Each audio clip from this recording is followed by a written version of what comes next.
NABC's Vetfolio and the host of Vet2Vet. The conversations surrounding probiotics have become increasingly common in vet med.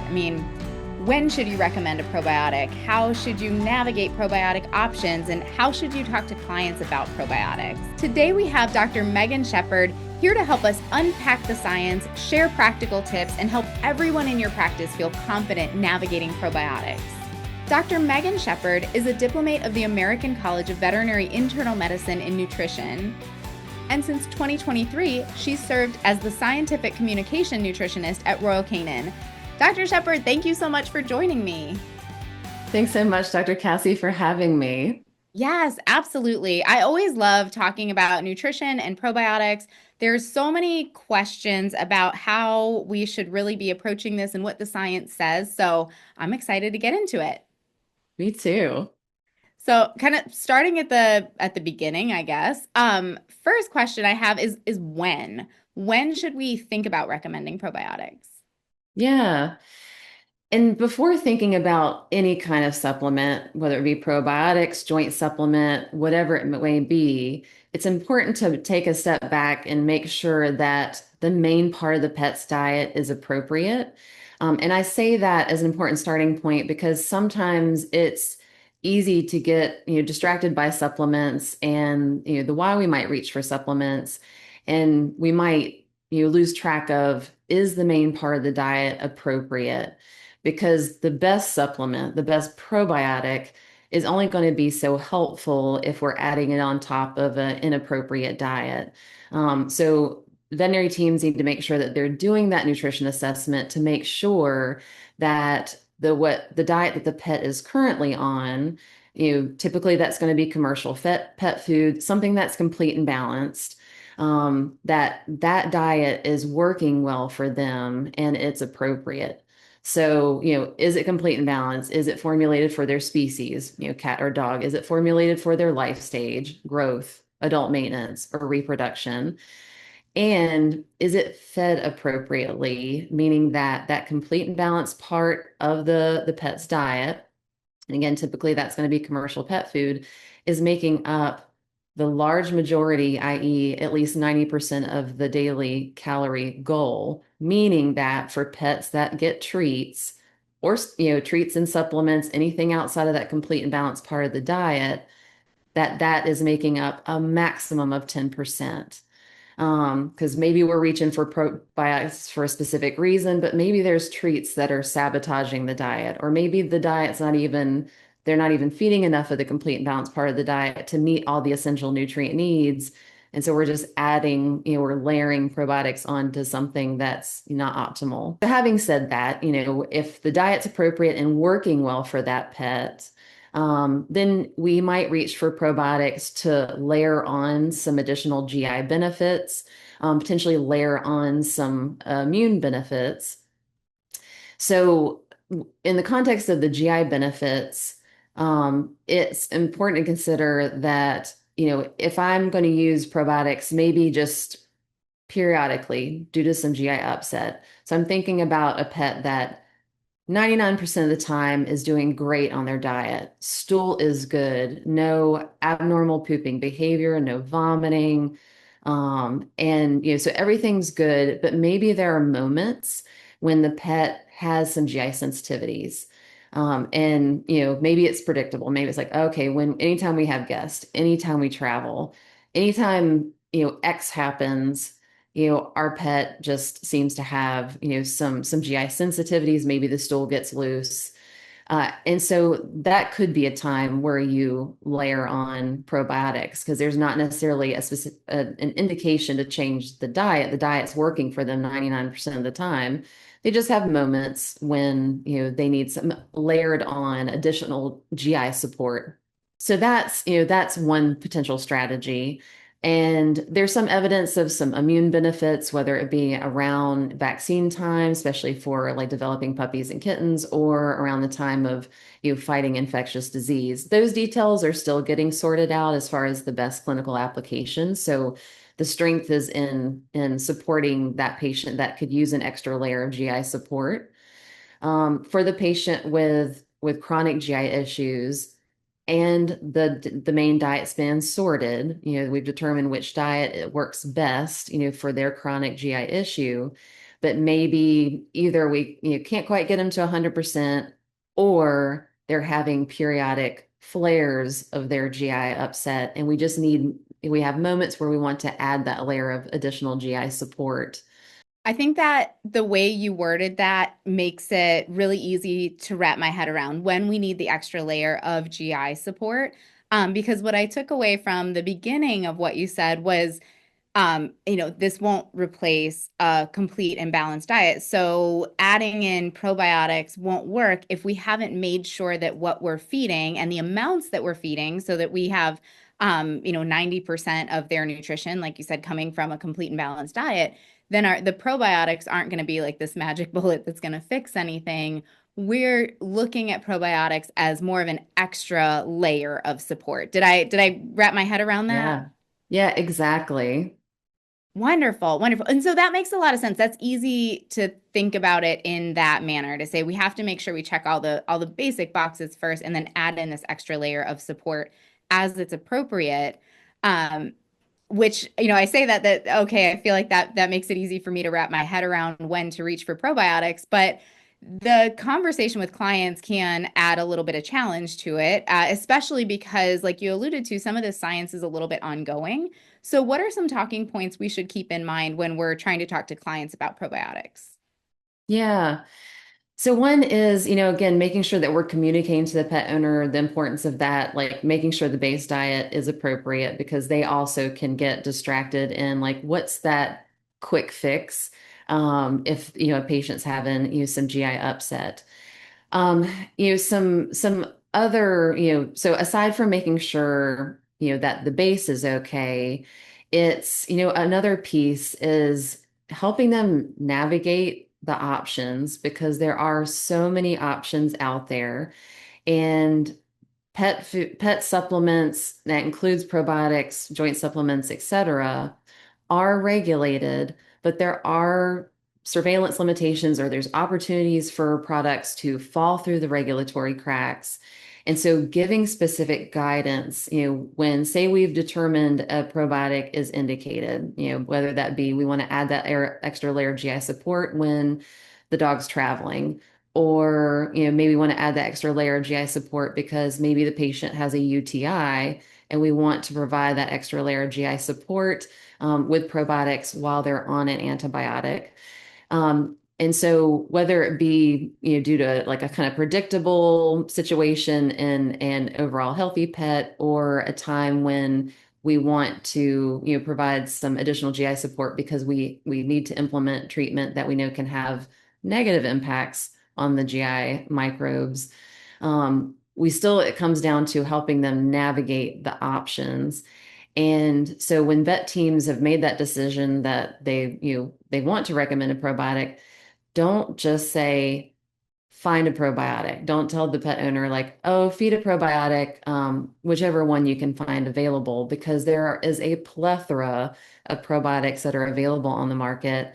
And so, being very specific with which ones to recommend to the pet owner, specifically ones that are science-based and ones that where they practice good quality control, are going to be important. And so, like, being very specific with that recommendation, because otherwise, pet owners, they'll find, probiotics anywhere, because they're, like I said, there's a plethora of them on the market. Yes, no doubt about it. I think that goes for a lot of different supplements, that, just good advice that kind of applies across the board, of being specific about these recommendations, because you're absolutely right. There's a huge variety for owners to choose from, and not everything is really gonna help. And I think we can get into trouble in those situations if maybe a pet owner has chosen a product that isn't effective for their pet for one reason or another, and then we make the recommendation. They say, oh, well, I've tried that before and it didn't work. It's almost like we're catching up from behind saying, yes, well, there's a lot of options and not all of them are science-based and well-regulated internally. So let's talk specifics a little bit. When we are talking about being specific in our recommendation, what is unique about the Royal Canin probiotic? Yeah. Yeah. Royal Canin probiotics are yeast based. And while lots of probiotics on the market are bacteria based, Royal Canin's probiotic is yeast based, specifically a yeast called Saccharomyces boulardii. And the specific strain is the ICNCM 1079. And that ICNCM 1079 just means that that's a specific strain that's been used in veterinary medicine as compared to some other strains of Saccharomyces boulardii that have been used in human medicine.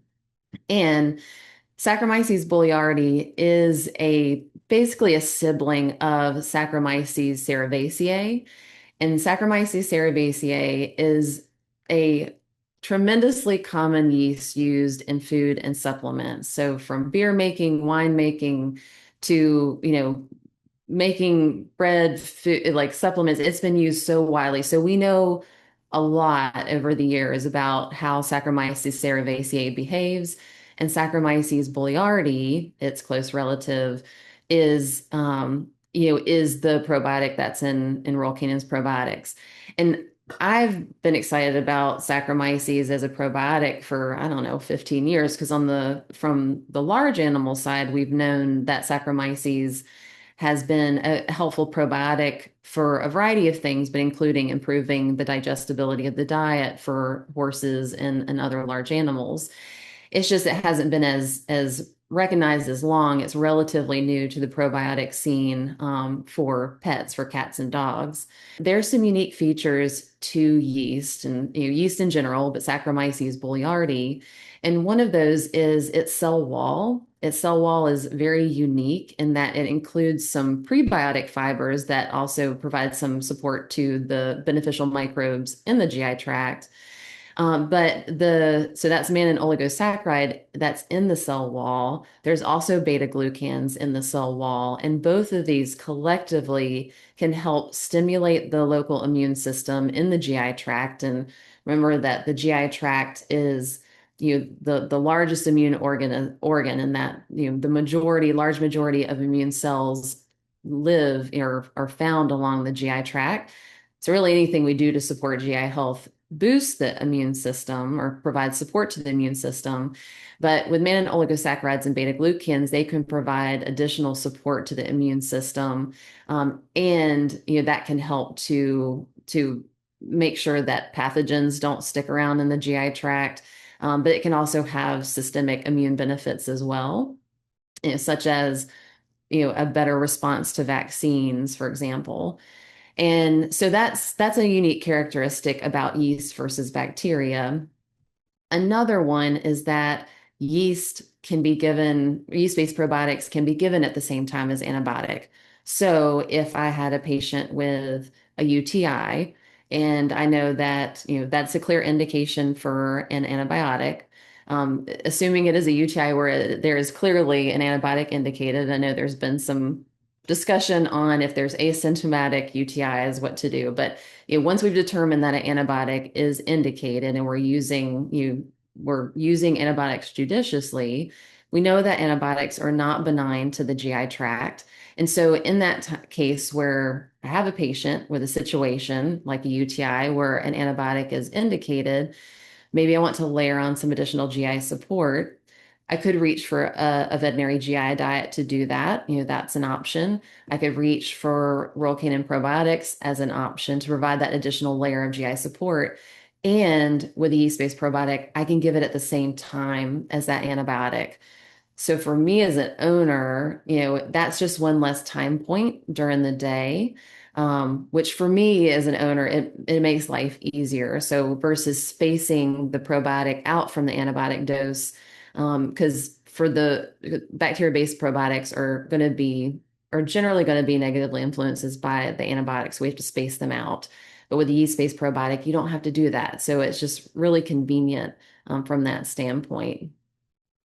Yeah, that makes a lot of sense, especially because if the guidelines haven't changed and my memory is current, one of the first line antibiotics in the ISCAID guidelines for UTI is amoxicillin, which has to be given 3 times a day. So you'd really have a hard time separating out a probiotic in that kind of antibiotic protocol. And so being able to give them at the same time Sometimes I worry even about owners' abilities to give that antibiotic 3 times a day, which comes not from a place of judgment, because I think I would also be concerned about my own ability to do that. Things happen during the day, we're busy, we work, and things like that. To where, with the bacteria-based probiotic, I probably would say let's start it maybe after we finish these antibiotics, because that's really layering on a lot for that pet.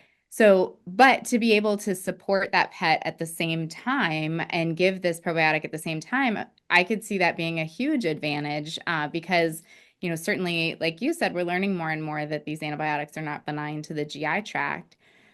One area I wanted to hop back to and just revisit briefly is this being a yeast-based probiotic.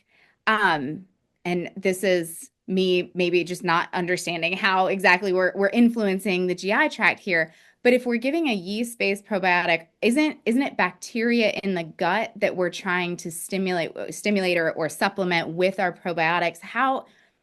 How is the yeast supporting the bacteria in the gut? It may be, I know you mentioned the prebiotic fibers, Mhm. and so that might be part of where I'm getting confused and that might be playing the role. But that I haven't quite made that connection in my brain yet of where the yeast is coming in to support the bacterial population. Yeah. Yeah. And it's multifactorial, but like a big way that yeast can provide benefit is they kind of double as a prebiotic because of their unique cell wall. That mannan oligosaccharide in the cell wall, while it is not as strong of a prebiotic as something like fructooligosaccharides is a really strong prebiotic fiber that you strongly supports those beneficial bacteria in the intestines. Mannan oligosaccharide is also a prebiotic fiber and will serve as fuel for those beneficial bacteria in the Okay. intestines. Not quite as robustly as fructooligosacharide, but it still is very much a prebiotic fiber. And so it can provide kind of that direct fuel to the beneficial bacteria in the GI tract. But it also, because of any time we influence, the immune system in the GI tract, it's kind of chicken and egg. If we can provide some immune benefits to the GI tract and keep the GI tract healthy, that just creates a more hospitable environment to beneficial microbes. So it's kind of like chicken and egg, like microbes happy, GI tract's happy. If the GI tract's happy, the microbes are happy. And then another aspect is that the mannan oligosaccharides and then also beta glucans, mannan oligosaccharides in kind of two ways, can help to crowd out pathogens. And so by, crowding out the pathogens, that also helps keep beneficial microbes happy. And that's a bit chicken and egg too, because if we feed beneficial microbes, they also can help crowd out the bad or pathogenic microbes. But with mannan oligosaccharides, it can stimulate the immune system. The immune system can, recognize pathogens and help to kick them out. But also, mannan oligosaccharides has the capacity to bind to some pathogens. This is best known with E. coli, so it may not apply to all pathogens. But mannan oligosaccharide has the capacity to bind to some pathogens, particularly ones with this mannan receptor, and keep them from binding to the mucosa of the intestines, which results in them getting kicked out. And then beta glucans, because of their immune stimulating properties, they also can help the immune system recognize pathogens and kick them out. So it's kind of multifactorial, and there's probably more to it than that as far as how yeast can feed beneficial bacteria in the intestines, but at least generally it's mannan oligosaccharide functions as a prebiotic fiber, so that fuel for beneficial microbes. And then just this kind of combined collective action of, helping to keep the pathogens out, which also kind of creates a better environment for beneficial microbes and kind of modulating inflammation. Also just keeping that environment nice and happy for those beneficial bacteria in the intestines. That's cool. Like the science behind everything we're learning about, the GI tract as kind of a therapeutic target for so many different body systems and how we support the GI tract and how that influences immune function is just fascinating to me, and I love learning about all the developments of what we're learning. That's some pretty cool science. It is. I mean, the GI tract's a complex place. It's a space where you have interaction with the diet, host cells, like the host's own cells along the GI tract, the diet, the immune cells, which are, also host cells, and then all the microorganisms in the GI tract. And, we've known there's that like direct benefit on the GI tract to keep the gut microbes happy. But then we were learning more about the gut brain axis, the gut kidney axis. And so, the GI tract is much more than just this tube, that the patient uses to consume essential nutrients. Like that is a very important role that the GI tract has. It is very important that it digests and absorbs essential nutrients, but it does so much more than that. It harbors lots of, beneficial microbes. It plays a huge role in immune health. Absolutely, absolutely. It's really cool, and I'm very excited to see how that science continues to evolve over time. One of the areas we've talked about the application of probiotics is, to use your words, I think I'm using them correctly, that when we're layering on an additional level of GI support, what about when we're talking about a chronic enteropathy? It's not a UTI where they're on antibiotics and we need to give some extra support, or we're having a flare or something. Maybe the flare is the application. But how do we think about probiotics in the context of a chronic enteropathy? Yeah. Yeah, for chronic enteropathies, it will depend on the patient as far as, when a probiotic makes sense. So if we have a chronic enteropathy and it's a patient that has, a lot of sensitivities to the point that maybe we're reaching for a modified protein diet, so like a hydrolyzed protein diet or novel protein diet. And especially at least in the initial stages of doing, say we're doing a diet trial and we're trying to figure out like what's gonna, help manage the clinical signs of this chronic enteropathy. During that time, it's best to keep the diet simple. So if we're using a hydrolyzed diet, feeding it strictly. And fortunately, with GI issues, even for chronic, generally within 2 weeks, we know if we're going to be heading in the right direction, if we selected the right diet, or if we need to go to a different diet. So fortunately, it doesn't take as long to figure out if we're in the right direction as compared to the skin. It takes a lot longer. But in that initial phase of figuring out the diet, it's best to keep everything simple and try to like just use the diet. But probiotics can be potentially layered on once we know how the patient's going to respond to diet. We know the large majority of chronic enteropathy patients will be diet responsive. It's just finding the right diet. But there was a study that was done in dogs with chronic enteropathy, and they were diagnosed with chronic inflammatory enteropathy. And in those dogs, when they applied Saccharomyces boulardii probiotic, they did have improvement in not just the clinical signs of their chronic enteropathy, but also improvement in body weights too. So there is evidence that Saccharomyces boulardii can be helpful for chronic enteropathy patients. But generally at the initial stages, I like to see how a patient's going to do on diet first, get the diet sorted out, and then potentially layer on, probiotics if we've gotten to a good place with diet, but we're not quite there, or in those situations where we have a patient who's relatively stable with their chronic enteropathy, but maybe they have periodic flares. So I know Dr. Katie Tolbert at Texas A&M, talks about using probiotics as part of her toolbox for a flare kit. For those chronic enteropathy patients that, are generally set on their diet and doing fine, but they, not uncommonly will have flares. And so probiotics is one of the tools in Dr. Tolbert's flare toolbox. So it could be, you might use it for a flare and use it momentarily, for a couple of weeks to a month. It might be something where, that particular patient with chronic enteropathy just does better when probiotics are layered on top of the diet that also seems to work best for them. And for folks working with reproducing dogs, There's a benefit to pregnant bitches and their puppies. So in pregnant bitches that were fed Royal Canin probiotic, they had improved GI stability during whelping, whereas in the control group, there were some changes in stool quality and the GI microbiome. Yet in the Saccharomyces boulardii group, they had stability with their stool and their GI microbes.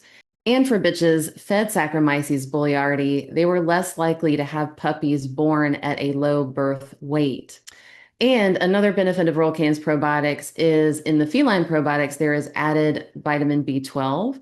So for those cats with low B12 levels, perhaps secondary to chronic enteropathy, the 250 micrograms of vitamin B12 in the Royal Canin probiotics is appropriate for repleting that B12. Absolutely. I love that because, we know cats love nothing more than getting injections. So if we can get that B12 into them another way, I think that can be hugely beneficial. That was, yeah, some good forethought there, kind of making sure that we're addressing the more chronic types of enteropathy, especially in our cat patients that sometimes can present some unique challenges. When we're thinking about chronic enteropathy, what are some of the other, options available from Royal Canin that can be helpful when we're managing GI upset and chronic enteropathy? Yeah, Royal Canin has a robust GI portfolio, which means there's lots of options to choose from, which can be a little intimidating at times. And so taking a step back and thinking, does my patient need fat restriction? Does my patient need fiber enhancement? Does my patient need an altered protein, such as hydrolyzed protein? If there's not an indication for those, starting with a core GI diet, such as Royal Canin gastrointestinal, is often a good place to start with acute or chronic GI issues. Even if it's chronic, if a highly digestible diet has not been tried, core GI diets are still a good place to start. And throughout the GI portfolio, there are key features that are shared. So that includes highly digestible protein, a robust fiber blend inclusive of prebiotic fibers like fructose oligosaccharides and mannan oligosaccharides, and tailored omega-3s. We also have zeolite as a GI protectant. And so those are some themes shared across the GI portfolio. From there, and particularly, if with chronic enteropathy patients, then it's, if they, haven't responded to a core GI diet, or if there's a clear indicator based on the diet history, based on the presentation, then if there's an indication for fat restriction, we have gastrointestinal low fat. If there's an indication for fiber enhancement, such as colitis or large intestinal diarrhea, then we have our gastrointestinal high fiber for dogs or gastrointestinal fiber response for cats. If it's chronic constipation in cats, and then gastrointestinal fiber response is a good consideration for those constipated cats, because we have psyllium as the key fiber in that diet, which really helps to modulate that stool consistency and help them poop. And and then if there's an indication for hydrolyzed, then we have our gastrointestinal hydrolyzed protein feline. We also have the hydrolyzed protein in the derm portfolio, so we borrow from it sometimes. And then if we have a need for hydrolyzed and low fat, we have our gastrointestinal low fat hydrolyzed protein. So lots of options to think about. But again, taking a step back and asking, has a core diet been tried? If not, that's a good place to start. And otherwise, like, is there an indication for fat restriction, like pancreatitis, hyperlipidemia, or in many cases, protein losing enteropathy? Or is there an indication for fiber enhancement, or hydrolyzed protein? So, try to ask those key questions to help navigate through the options that are there. Absolutely. And it's been really wonderful having so many options to manage chronic enteropathy and more of the data coming out and supporting that, if we kind of work through this with our patients, a lot of times there is a dietary solution for chronic enteropathy in these cases. I think some of the information coming out in that space has really helped with client communication and yeah, I think just led to more successful outcomes. That's my own personal experience and opinion. But I love that, we have the opportunity to talk about all the different types of diets that can benefit in chronic enteropathies, and that we can kind of work through those and find the right one that'll work for our patient. So, Dr. Yeah. Shepard, tons of great information in this talk today. Thank you so much for joining me. Are there any final thoughts you want to share? Just again, going back to that nutrition assessment, like vet teams, like when they're going, and thinking about probiotics, GI support, anything with nutrition is doing that nutrition assessment, assessing the patient, assessing the current diet and the feeding management to make sure that, we're there to determine if the current diet's appropriate, and if not, to help pair the patient with the right diet. And with chronic enteropathies, diet history provides really helpful context. And how we collect a diet history plays a really important role in what information we get. So starting with those open-ended inquiries, like tell me about your pet's diet from the moment you wake to the moment you go to bed, versus asking, what do you feed? If we ask these kind of closed-ended questions, we'll get less information. And so that also tells us about treats, because maybe the main diet is fine. We just need to wrangle in the treats that are completely sabotaging the diet plan. So, just going back to that nutrition assessment, considering the importance of the diet history is really helpful context for many things, but also including chronic enteropathy. And yeah, and with that communication, because yeah, you like touched on such an important point of like so much of this is that communication and expectation setting.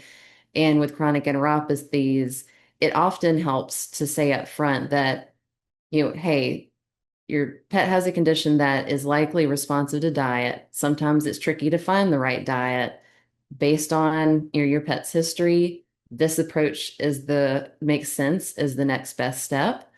But, if they're not responding, will have a backup plan. And so just setting them up to kind of be patient, that this might be a multi-step process.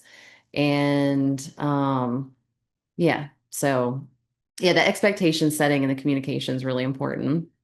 Absolutely. Gosh, I love all of that. And I'm having to like hold myself back from creating a whole nother episode here to talk about client communication in the GI space.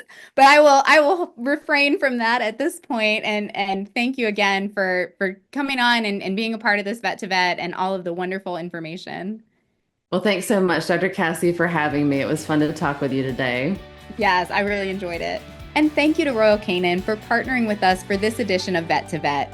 Check out NAVC's vetfolio.com for more of our V2V discussions on various topics in veterinary medicine. And remember, if one animal is better off because of you today, it's a great day.